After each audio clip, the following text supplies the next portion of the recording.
জানিয়ে দিব এই মুহূর্তে পাওয়া আপডেট বাংলা সংবাদ। শুরুতেই শিরোনাম, শুরুতেই ব্রেকিং নিউজ। হাসিনাকে দেশে ফেরাতে গোপনে তৎপর আওয়ামী লীগ, ব্যাপক তল্লাশি চলছে, নজরদারির নির্দেশ ইউনূস সরকারের। আওয়ামী লীগ বলছে শেখ হাসিনা একদিন সসম্মানে দেশে ফিরবেন। এদিকে প্রত্যেক ছাত্রের হাতে রাইফেল তুলে দিয়ে যুদ্ধের ডাক উঠে গেল বাংলাদেশে, এ যেন রণহুঙ্কার।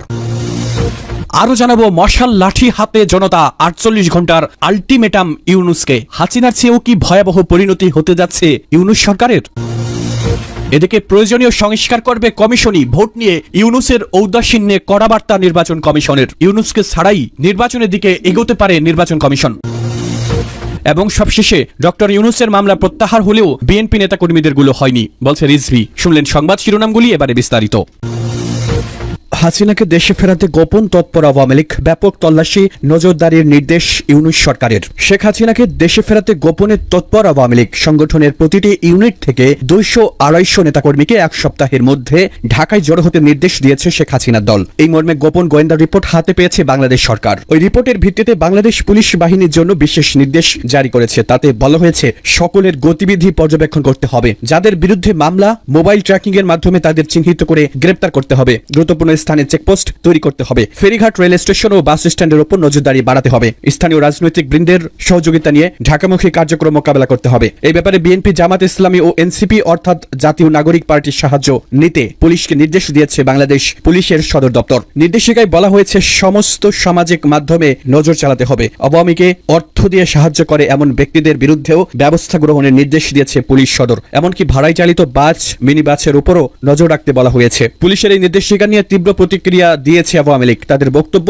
আওয়ামী লীগের নেতাকর্মীদের নতুন করে জেলে পড়তেই কাল্পনিক গোয়েন্দা রিপোর্টের কথা বলছে পুলিশ। সে সঙ্গে আওয়ামী লীগ বলছে, শেখ হাসিনা একদিন সসম্মানে দেশে ফিরবেন। প্রত্যেক ছাত্রের হাতে রাইফেল তুলে দিতে হবে, যুদ্ধের ডাক উঠে গেল বাংলাদেশে। ভারতের জন্য তো হুমকির অন্ত নেই। বিগত কয়েকদিনে বাংলাদেশের একের পর এক কট্টরপন্থী নেতাদের হুঙ্কারে চিন্তিত আন্তর্জাতিক মহলও। এবার বিএনপি নেতার মুখে ফের যুদ্ধের জিগির, ছাত্রদের রাইফেল তুলে দেওয়ার নিদান। প্রত্যেক বাংলাদেশি নাগরিককে সামরিক প্রশিক্ষণ দিয়ে যুদ্ধের জন্য প্রস্তুত করা হবে। প্রত্যেক ছাত্রকে রাইফেল চালানো শিখতে হবে। ঢাকার এক সভায় এমনই মন্তব্য করতে দেখা যায় বিএনপি নেতা হাফিজউদ্দিন আহমেদকে। তার দাবি, সবাইকে এমন ট্রেনিং দেওয়া হবে যাতে বিশ্বের কোন শক্তি বাংলাদেশকে পায়ের নিচে রাখতে পারবে না। যুদ্ধের জন্য সব মানুষকে প্রস্তুত হওয়ার ডাক দিয়ে বিতর্ক বাড়িয়েছেন এই বিএনপি নেতা। হাফিজউদ্দিন আহমেদকে বলতে শোনা যায়, প্রত্যেক ছাত্রকে বেসিক মিলিটারি ট্রেনিং আমরাই দেব। আমাদের দিকে যাতে কেউ রক্তচক্ষু না দেখাতে পারে, তাই এটা করা দরকার। আমরা যুদ্ধ করে তৈরি হয়েছি, চিরকাল জয়ী হবে বাংলাদেশের মানুষ। এদিকে বিগত কয়েকদিনে একের পর এক বিএনপি নেতাকে লাগাতার ভারত বিরোধী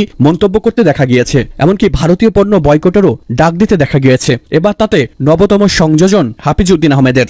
মশাল লাঠি হাতে জনতা, হাসিনার মতোই পরিণতি হচ্ছে ইউনূসের। ফের একবার সরকারের বিরুদ্ধে আওয়াজ তুলছেন বাংলাদেশের নাগরিকরা। মশাল লাঠি হাতে ফের ইউনূসের বিরুদ্ধে পথে নেমেছে তারা। সরকার বদলালেও বাংলাদেশের নিত্য প্রয়োজনীয় জিনিসের দাম আকাশ ছোঁয়ায় রয়ে গেছে। তার উপর চাপানো হয়েছে অত্যাধিক করের বোঝা। তাই প্রধান উপদেষ্টা ইউনূসের বিরুদ্ধে এই প্রতিবাদ। সময় বেঁধে দিয়ে সরকার ফেলে দেওয়ারও হুঁশিয়ারি দেওয়া হয়েছে। ফলে স্বাভাবিকভাবেই প্রশ্ন উঠছে, শেখ হাসিনার মতোই কি পরিণতি হবে ইউনূসের? ফের একবার গণ অভ্যুত্থান দেখবে কি বাংলাদেশ? চলছে জোর চর্চা। হাসিনার আমল থেকেই মূল্য বৃদ্ধিতে জেরবার ছিল বাংলাদেশ। নিত্য প্রয়োজনীয় জিনিস কিনতে হাত পড়েছে সাধারণ মানুষের। এখন বাংলাদেশের যা টালমাটাল পরিস্থিতি, তাতে রীতিমতো অরাজকতা দেখা যাচ্ছে বাজারে। আড়তদার থেকে ছোট ব্যবসায়ী সকলেই নিজেদের ইচ্ছে মতো দাম হাঁকাচ্ছে বলে অভিযোগ। এইসবের মধ্যেই নতুন নিয়ম জারি করেছে ইউনূস সরকার। সেই অনুযায়ী রেস্তোরাঁয় বিলের উপর 15% কর চাপানো হয়েছে। আগে এই কর ছিল মাত্র 5%। জানা গিয়েছে ড্রাইভিং লাইসেন্স, বিস্কুট, আচার, ম্যাট্রেস, টিস্যু পেপারেও 15% কর বসানো হয়েছে। পাশাপাশি রান্নার গ্যাসের দাম প্রায় 2.5 গুণ বাড়ানোর প্রস্তাব দিয়েছে ইউনূস সরকার। এই ঘোষণার পরই ক্ষোভে ফেটে পড়েন আমজনতা। সরকারের বিরুদ্ধে পথে নেমেছেন তারা। 48 ঘন্টার সময় বেঁধে দিয়ে পদক্ষেপ করার হুঁশিয়ারি দেওয়া হয়েছে। এর মধ্যে দাম কমানো নিয়ে কোনো ব্যবস্থা করা না হলে সরকার ফেলে দেওয়া হবে বলেও হুঁশিয়ারি জনতার। ঘরে বাইরে আরো চাপে পড়েছে ইউনূস। হিন্দু নির্যাতন নিয়ে ভারত সহ অন্যান্য দেশ চাপ বাড়িয়ে যাচ্ছে। ভোট নিয়ে চাপ বাড়াচ্ছে বিএনপির মতো একাধিক রাজনৈতিক দল। অস্বস্তি রয়েছে হাসিনাকে নিয়েও। এখন পথে নেমেছেন সাধারণ মানুষ। এবার কি করবে ইউনূস সরকার? উল্লেখ্য, গত 5 অগাস্ট ছাত্র জনতার গণ আন্দোলনে প্রধানমন্ত্রীর পদ থেকে ইস্তফা দিতে বাধ্য হন শেখ হাসিনা। গদি হারিয়ে এখন তিনি ভারতের আশ্রয় রয়েছেন। সে নিয়ে দিল্লি ঢাকা স্নায়ুযুদ্ধ তুঙ্গে। প্রয়োজনীয় সংস্কার করবে কমিশনই, ভোট নিয়ে ইউনূসের ঔদাসীন্যে কড়া বার্তা নির্বাচন কমিশনের। নির্বাচন নিয়ে ইউনূসের টালবাহানায় মোটেই বরদাস্ত করছে না বাংলাদেশের নির্বাচন কমিশন। বৃহস্পতিবার ঢাকায় সাংবাদিক সম্মেলনে সিইসি বা মুখ্য নির্বাচন কমিশনার স্পষ্ট জানিয়েছেন, ভোটের জন্য যেটুকু সংস্কার প্রয়োজন তা করে নেবে কমিশন নিজেই, তারপরই ভোটের আয়োজন করা হবে। তিনি এও জানান, রাজনীতির ক্ষেত্রে যা যা সংস্কার দরকার তার দায়িত্ব ঐকমত্য কমিশনের, সেই কাজ করবেন ঐকমত্য কমিশনের সদস্যরা। এদিন বাংলাদেশে নিযুক্ত অস্ট্রেলিয়ান হাই কমিশনের সঙ্গে বৈঠকের পর সাংবাদিকদের মুখোমুখি হয়ে এসব জানিয়েছেন মুখ্য নির্বাচন কমিশনার এ নাসির উদ্দিন। বৃহস্পতিবার ঢাকার আগারগাঁওয়ে নির্বাচন ভবনে বাংলাদেশে নিযুক্ত অস্ট্রেলিয়ার রাষ্ট্রদূত সুশান রাইলির সঙ্গে আলোচনা করেছেন মুখ্য নির্বাচন কমিশনার নাসির উদ্দিন। তারপর সাংবাদিকদের মুখোমুখি হয়ে জানান, নির্বাচনের লক্ষ্যে নির্বাচন কমিশনের কেনাকাটার কাজ শুরু হয়েছে। সীমানা নির্ধারণে আইন পরিবর্তন করা দরকার। আইন মন্ত্রণালয় থেকে ভেটিং হয়ে এলে কাজ শুরু হবে সীমানা নির্ধারণ নিয়ে। রাজনৈতিক দলের রেজিস্ট্রেশনের আবেদন নিয়ে যে সময়সীমা ছিল তাও বাড়ানো হয়েছে। নির্বাচনের প্রস্তুতি পুরোদমে কাজ শুরু করেছে নির্বাচন কমিশন। তিনি আরো জানান, রাজনৈতিক বিষয়ে উদ্যোগ নেবে ঐকমত্য কমিশন, সে নিয়ে কথা বলবে না নির্বাচন কমিশন। তবে ভোটের প্রস্তুতিতে নির্বাচনের আগে যা যা করা দরকার নিজেদের ক্ষমতা বলে সেসব কাজ সম্পূর্ণ করা হচ্ছে। মুখ্য নির্বাচন কমিশনারের এই বক্তব্যে স্পষ্ট, দেশে নির্বাচনে ইউনূস সরকার যতই টালবাহানা করুক, কমিশন কিন্তু ভোট করাতে আগ্রহী এবং সেই লক্ষ্যে নিজেরাই কাজ শুরু করলো। এদিন এএমএম নাসির উদ্দিন আরো জানিয়েছেন, অস্ট্রেলীয় হাই কমিশনের সঙ্গে কথা বলে তিনি জানতে পারেন যে অস্ট্রেলিয়া বাংলাদেশের নির্বাচন সুষ্ঠুভাবে করতে সাহায্য করতে রাজি। ফলে নির্বাচন নিয়ে ইউনূস সরকারের উপর চাপ বাড়ছে।